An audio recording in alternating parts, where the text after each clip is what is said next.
and about one father. And so we talked about the parable of the prodigal son, but I suggested it's more appropriately named the parable of the two brothers, or of the two sons. And so last week we talked about how there was this youngest son, and he was disobedient, and he was rebellious, and he was manipulative. And he kind of broke his father's heart. But then we also talked about an older brother. And this dude was angry, and he was bitter, and he was jealous. And here's the thing, in the story, both brothers were wrong. Like, they were wrong in what they were doing. But at the end of the story, we saw that the father, the loving father, ran to the end of the road to meet his son, to cut his son off, and he met him and confronted him with grace. This youngest son that was rebellious, he met him, and he confronted him with grace. But then we looked about how he did the same exact thing with the older brother. And the older brother had to be confronted with, oh, wow, like, I'm not accepting and I'm not forgiving. He, too, is confronted by grace, but in a more convicting way. So we got two brothers, a younger brother and an older brother, and both of them get confronted with grace. And we saw in the story that at the end, the main character, the father, runs to the end of the road, and pay attention to this, throws his arms around his son and embraces him and weeps. So that was last week.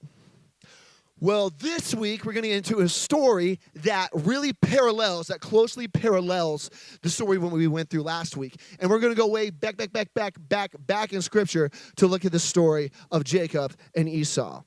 So, we're going to be in Genesis today, if you have your Bibles with you. We are going to be flying through a lot of text. We're going to be in Genesis 25 through 33. So if you want to get your Bibles out, that's cool. If you got your Bibles or Bibles on your phone. But one of the things I'm really adamant about when I teach is I don't like to just parachute drop you into a passage. And you have no idea where we are, who we're talking about, what's been going on, no context. So I need to give you a little bit of background of where we're at in Genesis. And in this particular spot in Genesis, it's called the patriarchal period. You don't need to remember that. All you need to know is it's about these kind of founding fathers of the faith. It's after Noah and the flood, and there's this guy named Abraham. And God appears to Abraham, and he decides, whoa. Through this guy, Abraham, God says, I'm going to bless all peoples of the earth. Everyone say, bless.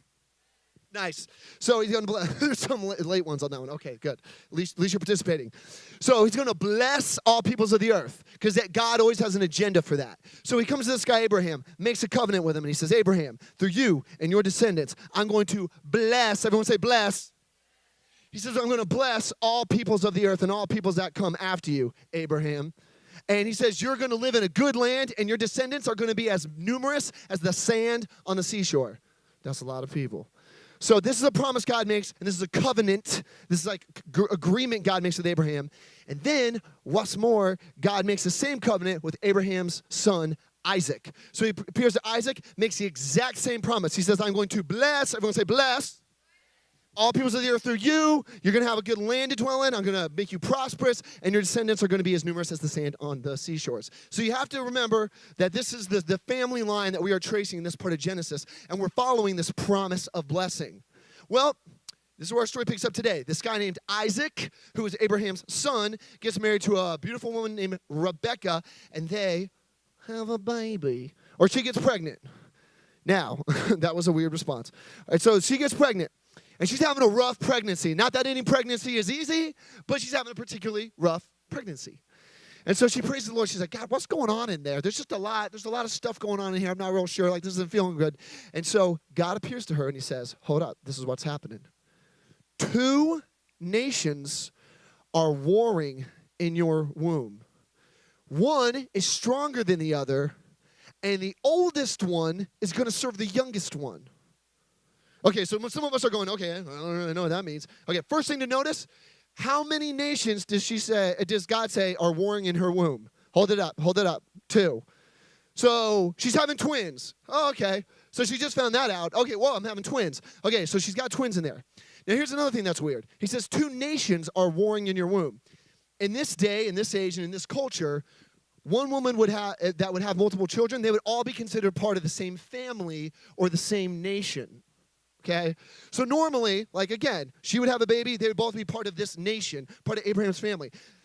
God's predicting that they're actually going to have this division. They're going to have this split, and they're going to form 2 different people groups. This is what God's predicting. And he says the oldest one is going to be way stronger than the youngest one, but the oldest one is going to serve the youngest one. Now, again, we read right over that. Oh, okay, that's fine. No. In their culture and in this time, that didn't happen. The youngest always served the oldest. Now, remember this. In this culture, you always wanted to be an oldest child. I told you a little bit about being an oldest child in the culture last week, but in this Old Testament context, being an oldest child had advantages. One, you would get what's called a blessing and a birthright. A blessing and a birthright. And you wanted this.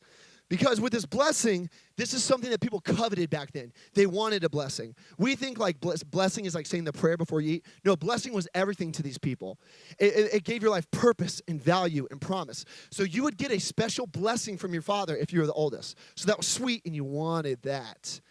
Secondly, as the oldest child, you were the boss of all the younger siblings. And so even when your father died, you could split up the inheritance. So you can be like, a little for you, a little for you. You don't get any. A little for you, no, not so much. You get some, and I get a lot.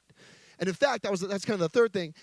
If you're an oldest child, not only could you divide up the father's estate, but you got a bigger share of the estate. So being the oldest child, that was a nice place to be. You wanted to be an oldest child, so you could get the blessing, which was coveted, and the birthright. So you got a bigger share of the inheritance and could split it up. So God's saying there are these two babies, these two nations warring in your womb. Well, Rebecca ends up giving birth. The first child comes out nice and easy. I don't want to pantomime this. Okay, the first child is born and comes out nice and easily, but then they notice something really weird. So as the doctor's delivering the baby, apparently he's hiking a football, he's delivering the baby, he pulls the baby out, and there's another baby attached to this baby because the other baby is holding the other baby's heel. The second baby's holding the first baby's heel. So it's coming out. I always put myself in like the position of the doctor. It'd be like a weird magic trick where you'd be like, how many babies are on this thing? Like you just keep pulling like a barrel of monkeys. How many babies are up in there? So there's two, and the second child is grabbing the heel of the first. Okay, that's weird. We'll talk about that. So these children are given names. Now, names are terribly significant in the Old Testament. They said a lot about how you looked, about your personality, and about your life. And sometimes names would even kind of predict your future or speak into your future. So the first baby's name is Esau. Now, it's actually pronounced, I'm really picky about how I pronounce people's names because I don't want to be rude. So his name is actually Esau. Okay, so everyone say Esau. That's the first one. Someone said Esau. Okay, nice accent. Right? Esau. That's the first child, the oldest. And the second one is Jacob. Everyone say Jacob. Very well done. Now, Jacob, we have to look at his name because, again, Old Testament names are significant. So what does Jacob's name mean? We need to know. We need to figure this out. Jacob's name, it's from this Hebrew verb. It means to grab one's heel. But it can also mean deceiver. Like, what? That doesn't even make sense, right? He grabs one heel, deceiver. What's that even mean? Well, in the Hebrew culture, the culture of this day, the heel was perceived as a place of weakness and vulnerability. It was a place that you could exploit. So if you ever thought about, and they kind of think it's more like where the Achilles tendon is. That's what scholars kind of guess. So have you ever heard of like an Achilles heel? Show of hands, like, oh, that person's Achilles heel. Their weak spot. Yeah, that's what the heel was considered in this culture. So Jacob is given this name, heel grabber, manipulator. And basically what they're saying is this kid is going to try to exploit people's weaknesses and he's going to try to deceive people. And spoiler alert, that's exactly what he's going to do in the story today. He lives up to his name. So let me tell you a little bit about these two, and then we're going to really launch into the story. So then Esau, everyone say Esau. He's the oldest one. He is, it says that he's born with red hair all over his body. He says it's like a fur cloak on his body. So he's this really hairy guy. He grows up to be this really hairy, burly, redheaded guy. And then he's a man of the woods. He's a huntsman. He likes to go hunt and kill things and shop at Cabela's probably. And he's probably sporting camo a lot. And like he's about that life, hunting, fishing, all that stuff. That's Esau, the oldest. Jacob, the youngest one, he says he's a more gentle or quiet man. So he's probably like wearing skinny jeans at home playing Fortnite. You see what I'm saying? Like he's more of like about exploring the great indoors. So that's Jacob. So Esau's the older one, and then Jacob is the younger one. Outdoorsman and kind of stay at home kind of guy. Now, this is significant to the story. Esau is favored by his father Isaac. He's a daddy's boy. Isaac loves Jacob, or Esau, favors him. Jacob is favored by his mom, Rebekah. So he's kind of a mama's boy, okay? So remember that in the story. Esau, he's favored by Isaac. Jacob is favored by Rebekah, his mom.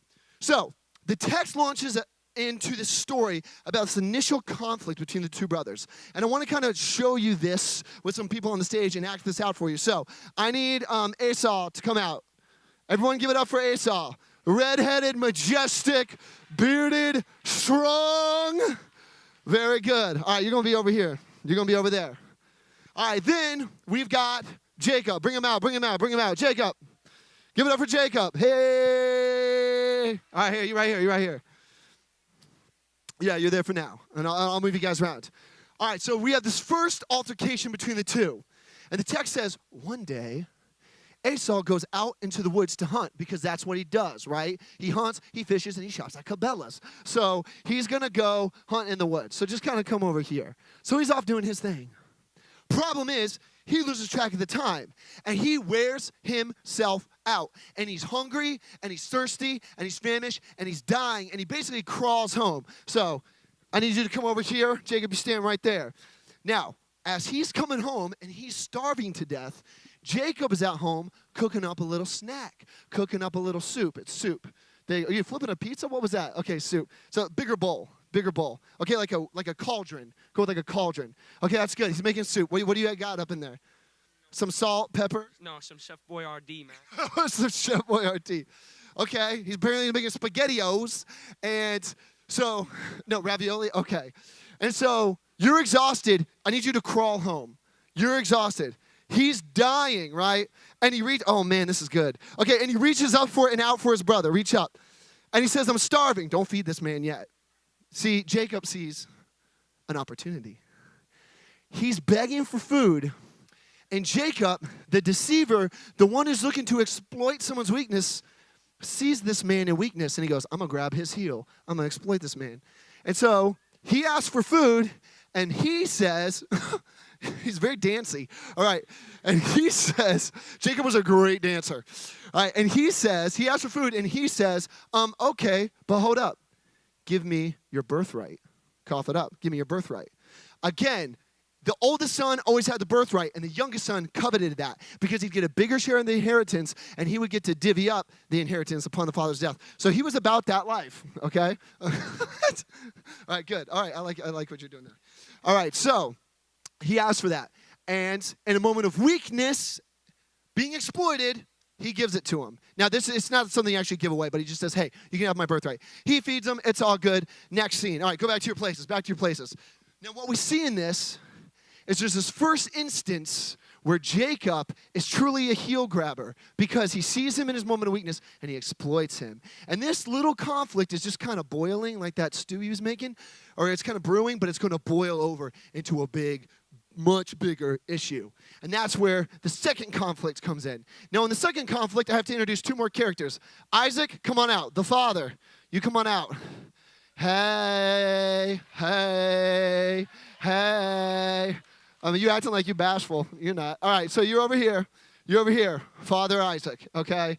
Now, at this point in the story, Isaac is old and feeble and hurting, and he's almost blind. Now, pick up on this. He's basically going blind. This man looks not good, okay? And he's going blind. He can't really see, and he's kind of going senile. So I thought you'd be a great person for this job. So he's sick. He's dying, and he's going to say something important to Esau. But before we get into that, I have to introduce another character. The mother needs to come out. Rebekah, come on out. Give it up for Rebekah. Woo! Now, Rebekah's just kind of sitting here chilling, and she's overhearing what's going to happen. Now, here's what the father, Isaac, says to the oldest son, Esau. He says, hey. I don't have much longer. I'm kind of dying. And he says, as my last wish, I want you to go kill my favorite animal and cook it up for me and give it to me. And I'm going to eat that junk. And because I don't know how much longer I have. Okay? Now, here's what's weird. I know the rest of the story.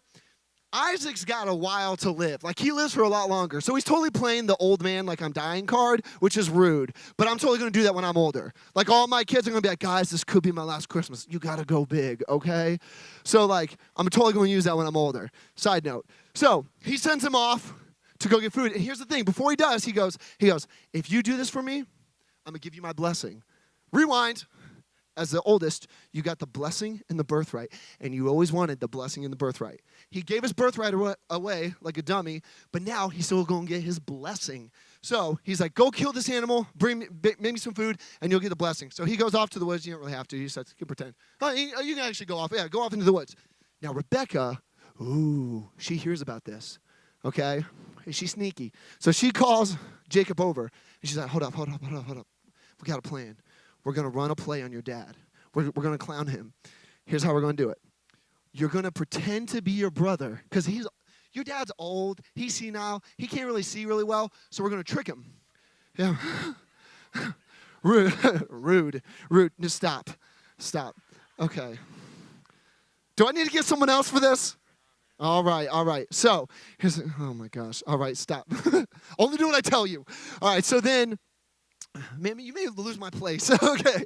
So, no, thank you. All right, so anyway, she's like, we're going to run a play. You're going to impersonate your brother. Here's what I want you to do. Go get some goats. Kill them. You're going to make goat stew. Your dad loves goat stew, okay? He wants that goat stew. Then take the goat's hair, wrap it around yourself. Because remember, Esau is really hairy. Jacob is not. So he's just going to wrap it around his neck, and he's going to wrap it around his arms, so he's going to, like, feel like he's hairy. And then she says, go get your brother's clothes, put them on, so you smell like him. So he goes and basically impersonates his brother. And then he brings food to his father. Let's go, Jacob. Let's go over here. Here we go. There you go. That's you. So then he goes to his dad, and we're not going to get into the details here, but he fools his dad. He totally tricks his dad. His dad kind of feels his arms, okay? He's like, you've been working out? All right. And then he feels his face. Like, oh, yikes. And he's like, okay, well, look, smells like him, feels like him, must be good to go. And he speaks a blessing over him. So just put your hand out like you're speaking a blessing. Get your blessing. All right. And so he's giving him his blessing. Now, this blessing sounds a lot like the covenant, the promise and the blessing that God promises to Abraham and to Isaac, and now it's being passed to Jacob. But here's the problem. The blessing is supposed to be passed to the oldest, Esau. So Jacob is deceiving his father. And his father's weakness and feeble condition, there you go, and apparently in his freezing coldness, he exploits his weakness and takes advantage of him. So Jacob gets the blessing, and he skips back home to mom. Now, real quick, remember, his mom did this because his mom favors him. He's a mama's boy. She's looking out for her son. So we think everything's good. Jacob totally got away with it. Not so fast. Here's what happens next. I know I scared you. All right, so Esau comes back. Come back in the picture. Esau comes back. Fee, fi, fo, fum. Here we go. So he comes up, and he looks for his blessing. He's like, hey, Dad, where's my blessing? Where's my blessing at? And the dad freaks out. He starts shaking and freaking out. He can't believe what happened. Oh, my gosh, what's even happening? And so he realizes he gave the blessing to the wrong son. Oh, snap. So then, here's what happens. Esau becomes enraged, burn, like smolder. He's angry. And he says, surely Jacob has earned his name. Because his name means deceiver, heel grabber, exploiter. He has earned his name. He has now deceived me, not once, but twice. And then it says, now pay attention to this. We're going to get at this later. It says he starts to form a grudge, okay? Everyone say grudge. It's going to be important later. He forms a grudge. And then he makes a vow, and he says, as soon as you die, I know, it's so rude. As soon as you die, old man, it's like he's trying to kill him off. All right. As soon as you die, I'm going to kill Jacob. Ooh. And so Rebecca, again, she's spying on him. She hears this, and she freaks out, and she goes, Jacob, hold on, come here, huddle up again. Huddle up. Okay, so your brother, yeah, he's going to kill you. Yeah. Wait, how's it make you feel? I got wheels, so, like, he can't really catch me, but, if I, like... Not true. You're weak. You have no wheels. All right, he's going to hunt you down and kill you. So here's what Rebecca tells him to do. She says, go stay at your uncle's. You're going to go to this foreign land, and you're going to stay with your uncle until your brother kind of settles down. Now, spoiler alert, she's being kind of naive about this. Parents tend to downplay like how their kids are acting. Like I've seen kids like throw fits before and like flip over furniture, and parents are just like, that's just how he processes. That's how he processes. No, like he's freaking out. That's what his mom's doing. She's like, he's a little upset. Just go away to your uncle's and he'll be fine. Well, he ends up leaving and going to his uncle's. Spoiler alert, he has to stay there for 20 years. It took this man apparently 20 years to calm down and to chill out. So, this is where we get into the next stage of our story. So, all right, so at this point, Isaac, you're off. Rebecca, you're off. Give it up for him, guys. Give it up for him. So, Jacob's in this foreign lands with his uncle. A lot happens here we don't have time for. Here's 2 things you need to take away. Everyone hold up a 2. 2 things you need to take away and you need to know. 1, he starts a family, and he has 12 sons. 12 sons. They will later become known as the 12 tribes of Israel. 2, he accumulates great wealth and a large estate. Okay, so these are the 2 things that happen while he's in this foreign land. But notice, connections from last week. The youngest son, who's rebellious and disobedient, he has to go off to a far country. Just like in the story we talked about last week, as the son took his father's inheritance and went to a far country. So he's out here. But as he's in this far country, he's killing it. He's got a family. He's got a lot of wealth. He's doing well. But here's what happens. God calls him to go back home. Oh, snap. Now, why would Jacob not be super excited about going home? Why? Yeah, Esau wants to kill him. Last he heard, if he comes home, this dude's going to kill him. But he wants to be obedient to God, which is rare for Jacob. So here's what happens. He comes, and he starts to come home. He kind of tiptoes home, and he stops. And he formulates a plan. And he says, here's what I'm going to do. I'm going to send 3 waves of gifts to my brother. I'm going to send him 3 waves of offerings. And here's what I hope is going to happen. I hope that he will see these and he'll forgive me. Okay? And it says that these gifts will actually serve as this. There's a word in Hebrew. It's kafar. Everyone say kafar. Kafar. Nice. You said it so weird. All right. Kafar. It means atonement. He hopes these gifts will be a kafar, an atonement. Now, what an atonement was that if you had someone who was angry with you, someone who rightly deserved to punish you for things you had done wrong, you could use a gift as an atonement, and you could it could stand in between you two, and it was also known as a peace offering. It would make peace. So if you were wanting to kill me because I had wronged you, and I'm in the wrong, and I'm guilty, I could offer you a kafar, an atonement, a gift that would hopefully subside your anger and put me in good standing with you again, and we would have peace. So that's this dude's plan. He's going to send all these gifts out ahead of him. But before he does that, he sends a spy to go check out the situation. He's like, okay, I got this plan. Now I need to see what's going on. So he sends a spy over. And the spy's supposed to see what's going on with Esau. Here's what the spy reports back. Oh, snap. He runs home, and he's like, okay, your brother, he's got 400 fighting men, and they all want to kill you.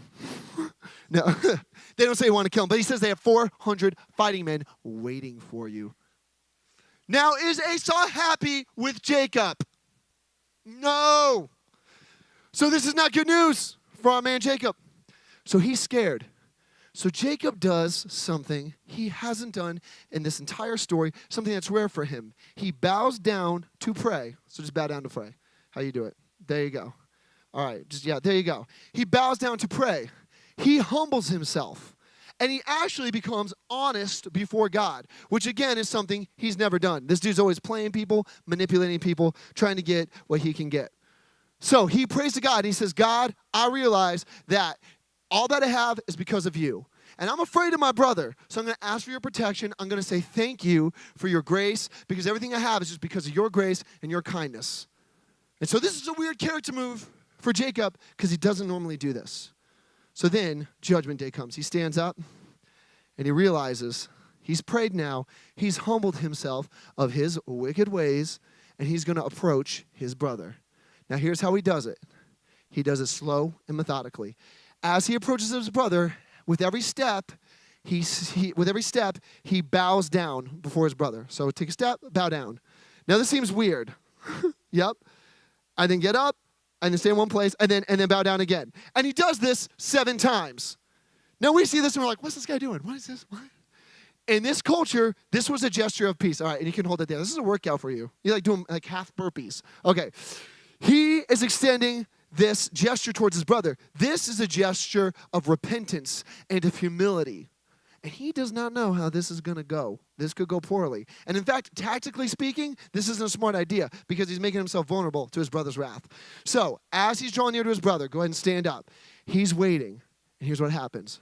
I need you to run in place, run in place, run in place, run in place. He sees his brother running at him.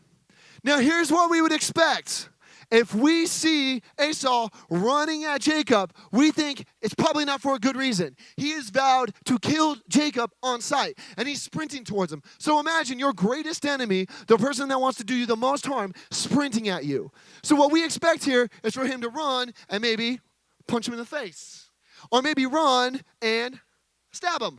Who knows? This is what we expect from the story. Here's what actually happens. He runs at him, run at him, run at him, run at him. He hugs him. He falls on his neck. Time out, freeze. Remember in the story last week, I said the father ran to the end of the road and he fell on his son's neck. That was like a weird way of saying he embraced him. Same wording is used in this story. He fell on his neck and he embraced him in grace. Now, here's what happens. They separate. And then Jacob says, okay. I had these like 3 waves of presents prepared for you, and it's all good. And so Esau goes, yeah. Who? What is all this? Who are all these people? What is all this that you're offering to me? All this good, all these presents? And then Jacob says, it's something I brought for you, so you won't be mad at me. And so like I'm so relieved that you're not mad. So these are for you. And then Esau, who has been wronged, who would be just in either punching or killing his brother or taking all the presents his brother is offering him, he says 3 words. Ready for it? I have enough. I have enough. He's content with what he has. He realizes that God has blessed him with much. And so he's like, I'm good. But then Jacob, he insists. He goes, no, I promise. Like, take what I have. It's for you. This is for your blessing. And it's kind of weird because Jacob's trying to like, give him back the blessing that Jacob took. He's like, this blessing is for you. And then Jacob says, the Lord has dealt kindly with me. Or some translations read, the Lord has dealt graciously with me. And then he says 3 words, I have enough. What's that? I have enough. He was listening. I have enough. And in the story, they both realize that God has blessed them with much. God has been gracious to both of them. And there's no bitterness. There's no jealousy between them. They're both just like, no, I'm good. I have enough. God has been good. And they make up, they're good. And then years later, they even show up to their father's funeral together and bury him together. And there's peace there. So, nicely done, guys. All right, now separate. All right, so let's see. You go stand over there again. You go stand over there again. So we see in the story, like I said at the beginning, a lot of parallels to the message last week. A lot of similarities between last week. We have a youngest son who is disobedient and rebellious and manipulative, and he has to go off to a far country, and he has wronged the person back home.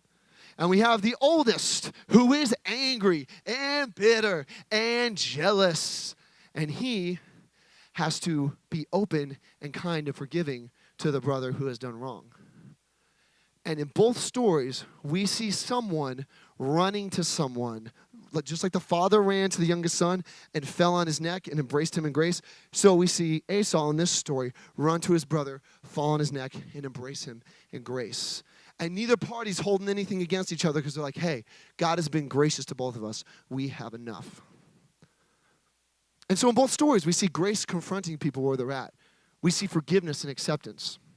So let me ask you this today. Just like last week, which brother are you in the story? Perhaps, we don't want people to root for you. You did the wrong thing. But perhaps you're like Jacob. Perhaps you have wronged someone. Perhaps you've hurt someone. Perhaps you have manipulated someone. And you're in the wrong. And maybe today, just like Jacob, you need to humble yourself. You need to repent before the Lord and before the person you've wronged. And I know asking for forgiveness is a hard thing, but maybe today you just need to take that initial step forward. Just as he slowly approached, kind of cautiously and tentatively, maybe you need to make that step today. And in groups, we're going to talk about this. We're going to ask you to write down the name of someone that you need to ask forgiveness from. So I want you to start thinking about that now and praying about that now. Who's someone you need to ask for forgiveness from? But maybe you're not Jacob in the story. Maybe you feel more today like Esau. And maybe you feel like you've been wronged and you've been hurt or you've been abandoned or you've been manipulated, and you're kind of angry, and you're bitter about it. And you, just like Esau, have formed a grudge. Everyone say grudge. And this has just stirred a lot of negative feelings in you. And here's the thing. I would never downplay this. This is a serious thing. Some of you have hurts from siblings, just like in the story. Some of you have had siblings that have bullied you your whole life. Maybe they've talked down to you your whole life. You know, maybe that they set a bar so high, you feel like your whole life you've been kind of chasing after them, or you've been trying to live up to their high standards, and you have some bitterness because of this. Maybe today, more intense, maybe you have some wounds from parents or other people in your life. Maybe you've been hurt by abandonment. My cousin, Sean, he grew up with us most of his life because his dad left him when he was just a baby. Maybe you've had that as part of your experience, and you've had to struggle with, just like Jacob abandoned his brother in the story, maybe you've had to wrestle with that, and that brings up a lot of negative feelings. Maybe you've been coerced or manipulated in some way. Maybe you've even experienced some kind of abuse in your past. And so that's real, and you form these grudges, and this bitterness starts to form. Or maybe, again, maybe with parents or with someone else in your life, you feel this weight of expectation, or you see this favoritism, just like Rebecca favored Jacob. Maybe you've experienced that favoritism before, and you're like, okay, well, great, I have like 0 to no value. Awesome, thanks. And so there's heaviness in this.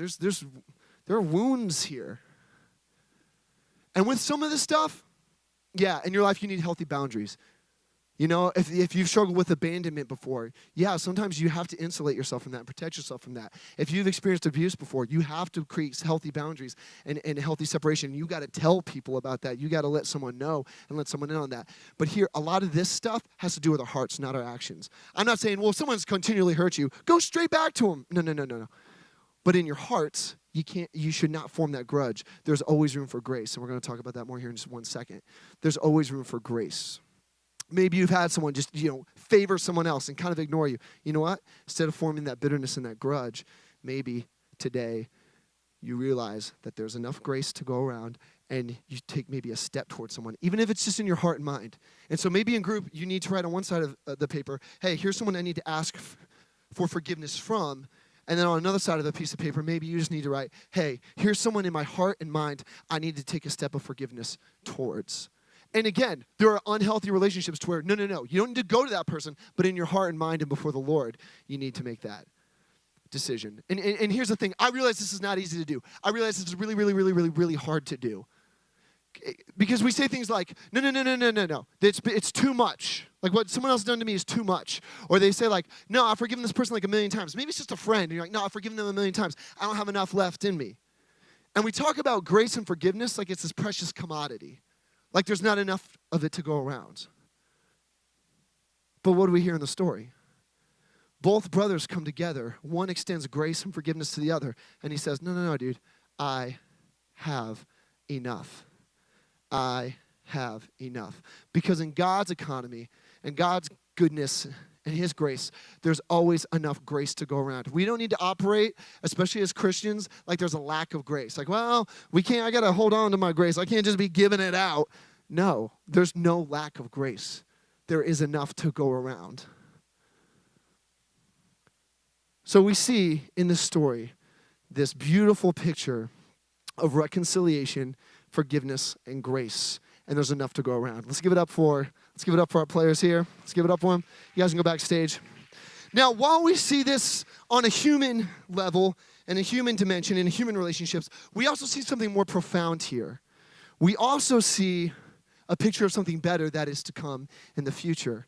And we see a picture of what God has done for us.